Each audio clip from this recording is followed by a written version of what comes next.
বন্ধুরা আজকে আবারও চলে এসেছি আপনাদের সামনে। আজকে আপনাদের দেখাবো কিভাবে স্টেশনে ফুয়েল পাম্প বা পেট্রোল পাম্প কিভাবে বসানো হয় সেই সম্পর্কে এই ভিডিওটি। আপনারা চাইলে সঙ্গে থেকে সম্পূর্ণ ভিডিওটি দেখতে পারেন। আমি সঙ্গে আছি সম্পূর্ণ ভিডিও নিয়ে।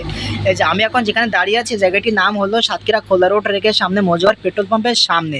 এতে দেখুন, জানি না এই পেট্রোল পাম্পটি বয়স কত বছর হয়েছে, কিন্তু আমি যখন ছোট ছিলাম ছোটবেলা থেকে দেখছি এখানে পেট্রোল পাম্পটি এখনো পর্যন্ত আছে, কিন্তু সেটা ভেঙে নতুন করে নির্মাণের কাজ চলছে। এই যে দেখুন, এই যে বিশাল বড় আকারের ট্যাঙ্কি, এই ট্যাঙ্কি গর্ত করে মাটি নিচে পুঁতে রাখা হবে। যেখানে পুঁতে রাখা হবে সেখানে আপনাদের দেখানোর চেষ্টা করব। আপনারা আমাদের সঙ্গে ভিডিওটি দেখতে থাকুন। এই দেখুন, নির্মাণের কাজ চলছে।